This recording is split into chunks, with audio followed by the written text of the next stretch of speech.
یہ وہ وقت ہے جب ہدایت کا ایک نیا باب شروع ہوتا ہے اور انسانیت کو ایک نئی سمت دی جاتی ہے، جہاں حضرت ابراہیم علیہ السلام کی سچائی اور اطاعت کو بنیاد بنایا جاتا ہے، اور یہ واضح کیا جاتا ہے کہ اصل نسبت اور اصل پہچان خون نسل نہیں بلکہ عمل اور ایمان ہے، اور اسی تسلسل میں قبلے کی تبدیلی کا حکم آتا ہے، جو بیت المقدس سے خانہ کعبہ کی طرف ایک عظیم تبدیلی ہے، جو صرف سمت نہیں بلکہ سوچ اور امت کی پہچان کو بدل دینے والا فیصلہ ہے، اور اس کے ساتھ ہی ایک امتحان شروع ہو جاتا ہے کہ کون اللہ کے حکم کو بغیر سوال مانتا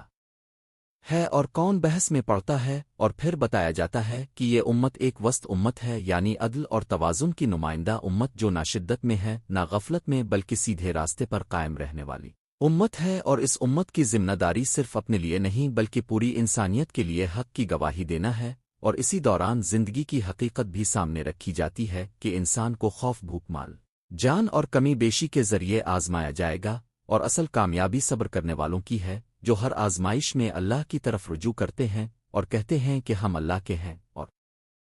اسی کی طرف لوٹ کر جانا ہے، اور پھر نماز اور صبر کے ذریعے مدد مانگنے کا حکم دیا جاتا ہے، کیونکہ اصل سہارا اللہ کا ذکر اور اس سے تعلق ہے، اور پھر شہداء کا مقام بیان کیا جاتا ہے کہ وہ بظاہر دنیا سے چلے جاتے ہیں لیکن حقیقت میں وہ زندہ ہوتے ہیں، مگر انسان انہیں محسوس نہیں کر سکتا، اور پھر صفا اور مروہ کا ذکر آتا ہے، جو ایمان کی تاریخ اور حضرت حاجرہ علیہ السلام کی امید اور تلاش کی علامت ہے، جہاں ایک ماں کی بے بسی کے باوجود اللہ پر یقین کا سبق ملتا ہے، اور پھر یہ اصول واضح کیا جاتا ہے کہ جو لوگ اللہ کی آیات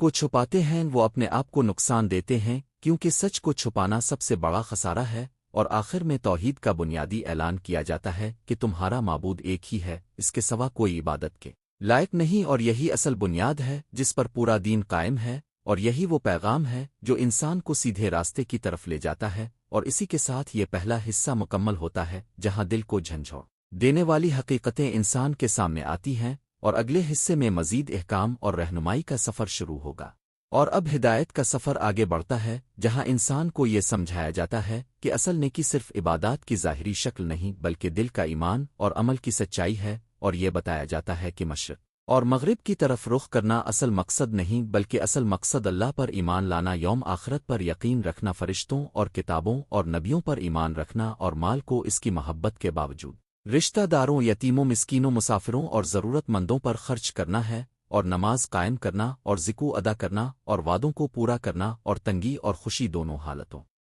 میں صبر کرنا، یہی سچے لوگ ہیں، اور پھر قصاص کا قانون آتا ہے کہ جان کے بدلے جان ہے، لیکن معافی اور درگزر بھی ایک بڑا درجہ ہے، تاکہ معاشرہ انصاف اور رحمت کے درمیان قائم رہے، اور پھر وصیت کا حکم دیا جاتا ہے کہ موت سے پہلے اپنے مال کی صحیح تقسیم اور حق والوں تک پہنچانے کا اہتمام کیا جائے، اور روزے کا حکم آتا ہے کہ رمضان کا مہینہ وہ ہے جس میں قرآن نازل ہوا، جو انسانوں کے لیے ہدایت ہے، اور روزہ صرف بھوکا رہنے کا نام نہیں بلکہ نفس کو پاک کرنے اور تقوی حاصل کرنے کا ذریعہ ہے، اور پھر دعا کی عظمت بیان ہوتی ہے کہ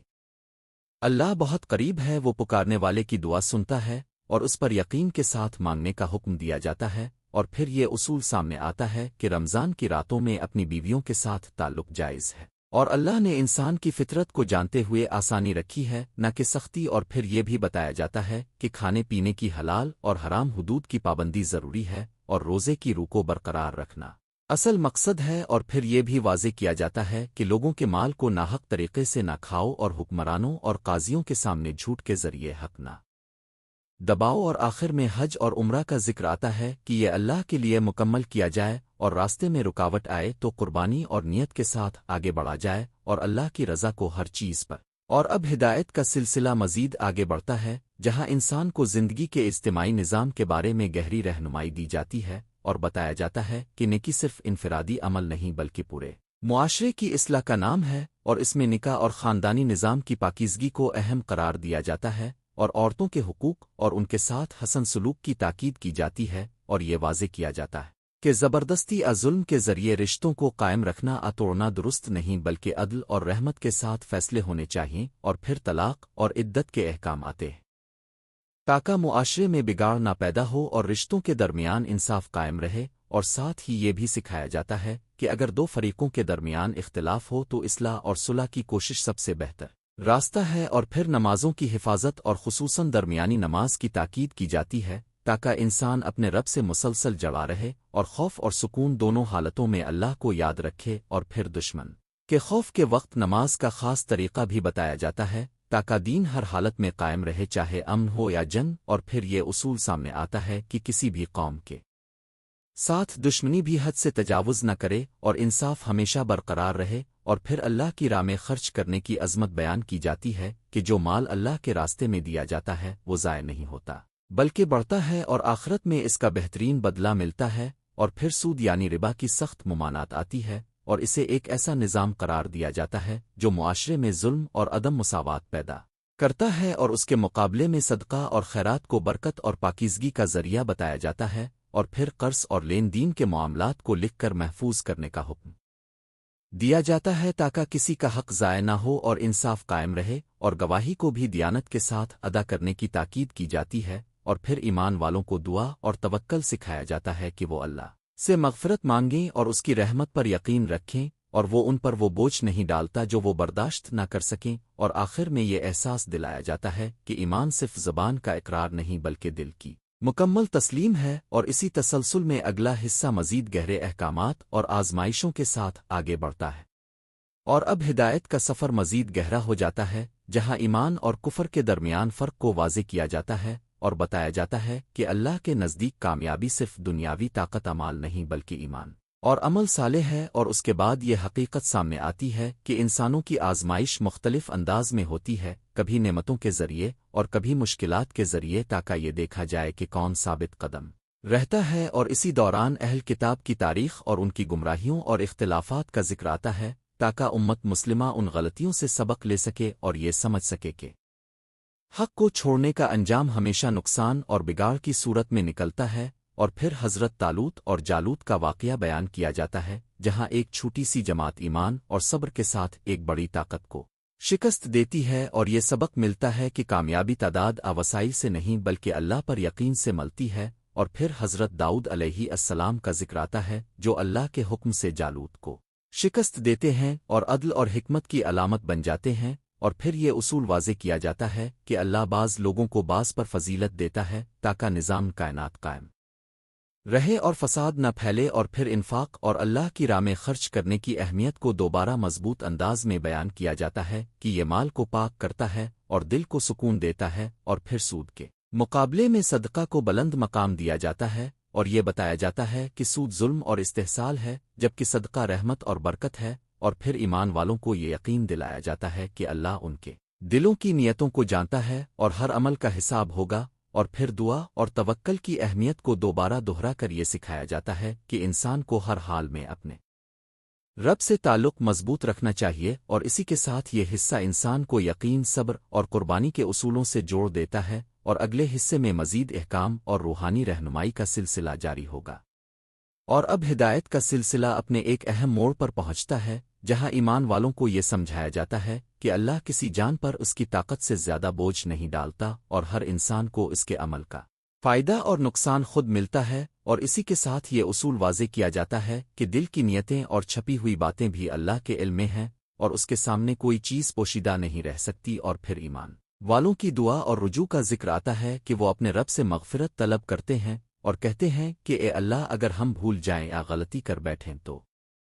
ہمیں نہ پکڑ اور ہم پر وہ بوجھ نہ ڈال جو ہم سے پہلے لوگوں پر ڈالا گیا، اور ہمیں معاف فرما اور ہماری مدد فرما۔ اور پھر یہ اصول بھی سامنے آتا ہے کہ دین میں زبردستی نہیں بلکہ ہدایت واضح ہو چکی ہے، اور ہر انسان کو اختیار دیا گیا ہے کہ وہ حق کو اپنائے یا چھوڑ دے، لیکن ہر انتخاب کا حساب ضرور ہوگا۔ اور پھر اللہ کی نشانیوں پر غور کرنے کی دعوت دی جاتی ہے کہ آسمانوں اور زمین کی تخلیق میں، رات اور دن کے بدلنے میں، اور کائنات کے نظام میں عقل والوں کے لیے بڑی نشانیاں ہیں۔ اور پھر یہ حقیقت واضح کی جاتی ہے کہ ایمان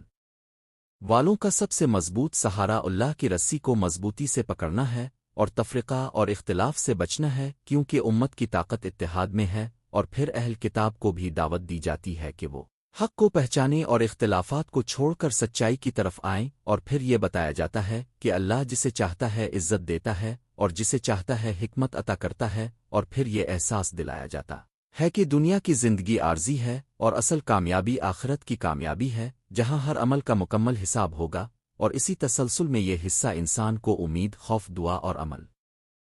کے درمیان توازن سکھاتا ہے، اور اگلے حصے میں آخری آیات کی طرف سفر شروع ہوتا ہے جہاں مکمل ہدایت اپنے اختتام کے قریب پہنچتی ہے۔ اور اب ہدایت کا سفر اپنے آخری اور سب سے عظیم حصے میں داخل ہوتا ہے جہاں ایمان کو ایک بلند ترین مقام عطا کیا جاتا ہے، اور اللہ کی وحدانیت، اس کی قدرت، اس کا علم اور اس کی بادشاہی کو ایک ایسے انداز میں بیان کیا جاتا ہے کہ دل کانپ اٹھتا ہے، اور آیت الکرسی میں یہ حقیقت واضح کی جاتی ہے کہ اللہ کے سوا کوئی معبود نہیں، وہ زندہ ہے، ہمیشہ قائم رہنے والا ہے، اسے نہ اونگ آتی ہے نہ نیند، وہی آسمانوں اور زمین کا مالک ہے، اس کے اذن کے بغیر کوئی سفارش نہیں کر سکتا، وہ سب کچھ جانتا ہے جو سامنے ہے اور جو چھپا ہوا ہے،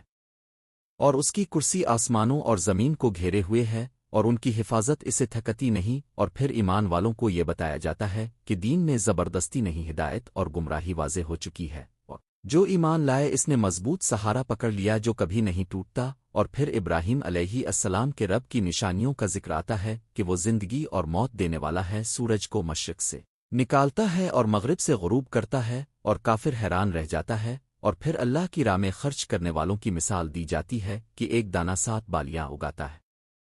اور ہر بالی میں 100 دانے، اور اللہ جسے چاہتا ہے بے حساب بڑھا دیتا ہے۔ اور پھر سود کو سختی سے منع کیا جاتا ہے، اور اسے اللہ اور اس کے رسول کے خلاف اعلان قرار دیا جاتا ہے، اور صدقہ کو پاکیزگی اور برکت کا ذریعہ بتایا جاتا ہے۔ اور پھر قرض کے معاملات کو مکمل انصاف اور لکھنے گواہ رکھنے کے ساتھ محفوظ کرنے کی تاکید کی جاتی ہے تاکہ کسی کا حق ضائع نہ ہو۔ اور پھر یہ سکھایا جاتا ہے کہ اللہ ہر چیز پر قادر ہے، اور کسی جان پر اس کی طاقت سے زیادہ بوجھ نہیں ڈالتا، اور ہر شخص کو اس کے عمل کا بدلہ ملے گا۔ اور آخر میں ایمان والوں کی دعا بیان ہوتی ہے کہ وہ کہتے ہیں، اے ہمارے رب، اگر ہم بھول جائیں یا غلطی کریں تو ہمیں نہ پکڑ، ہمیں معاف فرما، ہم پر وہ بوجھ نہ ڈال جو ہم سے پہلے لوگوں پر ڈالا گیا، ہمیں معاف کر، ہمیں بخش دے، اور ہم پر رحم فرما، اور ہمیں کافروں پر غالب فرما۔ اور اسی کے ساتھ یہ عظیم سورہ اپنے اختتام کو پہنچتی ہے جہاں ایمان، عبادت، اخلاق، قانون اور دعا سب ایک مکمل نظام کی صورت میں سامنے آ جاتے ہیں، اور انسان کو ایک ایسا راستہ مل جاتا ہے جو اسے دنیا سے آخرت تک روشنی دیتا ہے۔ اور اب یہ عظیم سفر اپنے مکمل اختتام پر پہنچتا ہے جہاں ایمان کی آخری مہر لگائی جاتی ہے، اور انسان کو یہ یقین دیا جاتا ہے کہ اللہ کسی جان پر اس کی طاقت سے زیادہ بوجھ نہیں ڈالتا، اور ہر انسان کے لیے اس کے کیے ہوئے اعمال کا حساب ہے، جو اس نے نیکی کی وہ اس کے لیے ہے، اور جو برائی کی وہ بھی اس کے سامنے آئے گی۔ اور پھر اہل ایمان کو یہ تعلیم دی جاتی ہے کہ وہ اپنے رب کے سامنے عاجزی کے ساتھ جھکیں اور کہیں کہ اے ہمارے رب، اگر ہم سے بھول غلطی ہو جائے تو ہمیں نہ پکڑ، اور ہم پر وہ بوجھ نہ ڈال جو ہم سے پہلے لوگوں پر ڈالا گیا، اور ہمیں معاف فرما، ہمیں بخش دے، ہم پر رحم فرما، اور ہمیں کافروں کے مقابلے میں مدد عطا فرما۔ اور اسی دعا کے ساتھ دلوں کو سکون اور یقین ملتا ہے کہ اللہ اپنے بندوں کو کبھی اکیلا نہیں چھوڑتا۔ اور پھر یہ احساس دلایا جاتا ہے کہ یہ پورا کلام ایک ہدایت ہے جو انسان کو اندھیرے سے روشنی کی طرف لے جاتا ہے، شک سے یقین کی طرف، اور گمراہی سے سیدھے راستے کی طرف۔ اور اسی کے ساتھ یہ عظیم سورہ مکمل ہوتی ہے جہاں زندگی کے ہر پہلو کا قانون، ہر دل کی رہنمائی اور ہر روح کا سکون موجود ہے، اور یہی وہ راستہ ہے جو انسان کو دنیا میں بھی کامیاب کرتا ہے اور آخرت میں بھی کامیابی عطا کرتا ہے۔ اور اب یہ پورا ہدایت کا سفر اپنے مکمل انجام کو پہنچتا ہے جہاں انسان کو یہ احساس دیا جاتا ہے کہ اصل کامیابی صرف علم الفاظ نہیں بلکہ اللہ کے سامنے مکمل تسلیم اور اطاعت ہے۔ اور یہ بھی واضح کیا جاتا ہے کہ ہر انسان اپنی نیت اور عمل کا ذمہ دار ہے، اور اسے اسی کے مطابق بدلہ دیا جائے گا۔ اور ایمان والوں کی ایک اجتماعی دعا کو مضبوطی سے دلوں میں بٹھا دیا جاتا ہے کہ وہ اپنے رب سے معافی مانگتے ہیں، اپنی کمزوریوں پر رحم چاہتے ہیں، اور اپنی خطاؤں سے درگزر کی التجا کرتے ہیں، اور یہ یقین رکھتے ہیں کہ اللہ ان پر وہ بوجھ نہیں ڈالتا جو وہ برداشت نہ کر سکیں۔ اور اسی کے ساتھ یہ احساس بھی پیدا کیا جاتا ہے کہ ایمان ایک زندہ تعلق ہے جو انسان کو ہر حال میں اللہ سے جوڑے رکھتا ہے، اور یہی تعلق اسے دنیا کی آزمائشوں میں مضبوط بناتا ہے۔ اور آخر میں یہ حقیقت مکمل ہو جاتی ہے کہ ہدایت کا راستہ واضح ہو چکا ہے، اور جو اسے اختیار کرے گا وہی کامیاب ہوگا، اور جو اس سے منہ موڑے گا وہ اپنے ہی نقصان میں ہوگا۔ اور اسی مکمل پیغام کے ساتھ یہ عظیم سفر اختتام پذیر ہوتا ہے جہاں دل کو سکون ملتا ہے، روح کو روشنی ملتی ہے، اور انسان کو زندگی کا اصل مقصد سمجھ آ جاتا ہے۔